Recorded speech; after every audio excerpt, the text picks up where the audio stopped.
আপনি কি তাড়াতাড়ি মারা যেতে চান? তাহলে আপনার জন্য সবচেয়ে সুবিধাজনক খাবার হচ্ছে ফুচকা। ফুচকা এমন একটি খাবার যেটা আপনাকে খুব দ্রুতই মৃত্যুর দিকে ঠেলে দিতে পারবে। পৃথিবীতে এমন কোনো দেশ নাই যেখানে আপনি দেখাতে পারবেন ফুচকার প্রতি মানুষের এত মনোযোগ, এত ইন্টেনশন। কিন্তু আমাদের বাংলাদেশের দিকে তাকালে বুঝতে পারবেন তরুণ প্রজন্মের ছেলেমেয়েরা, অর্থাৎ উঠতি বয়সের মেয়েরা এই খাবারের প্রতি অতি আগ্রহ প্রকাশ করে।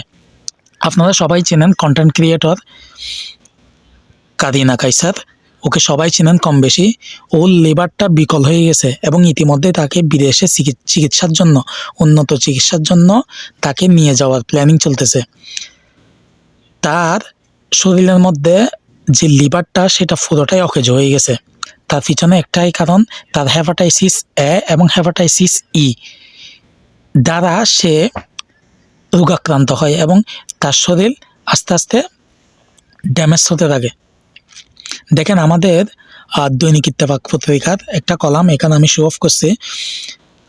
এখানে দেখা গেছে ফুচকার প্রতি প্লেটে, অর্থাৎ এক প্লেটে 7 কোটি মলমূত্রের জীবাণু একসাথে থাকে, যেটা মানুষের শরীরে গিয়ে অ্যাটাক করতেছে। শরীরটা হচ্ছে আল্লাহর নিয়ামত। আপনি শরীরটাকে যত্ন করবেন না, শরীর তো আপনাকে ফিডব্যাক হিসেবে অবশ্যই খারাপ কিছুই দিবে। যারা ফুচকার প্রতি অতি উৎসাহী তাদের এখনো সময় আছে, ফুচকা বাদ দেন। ওই ফুচকার সাথে যে টকটা রয়েছে সেটা কোন পরিবেশে তৈরি করে সেটা যদি আপনারা নিজের চোখে না দেখেন তাহলে ভাবতেও পারবেন না আসলে আপনারা কি টক খাচ্ছেন নাকি কি খাচ্ছেন এটা। পাশাপাশি আপনারা জানেন বিখ্যাত অ্যাপল নির্মাতা প্রতিষ্ঠানের অ্যাপলের একজন জনক বলেছিলেন, আমি টাকার প্রতি এতই ইন্টারেস্টেড ছিলাম যে আমি আমার শরীরের যত্ন এবং সুস্থতা নিয়ে বেমালুম ভুলে গিয়েছিলাম।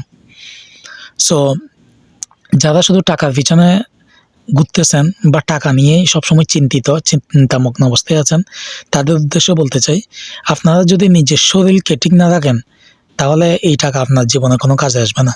কারণ স্বাস্থ্যই সকল সুখের মূল।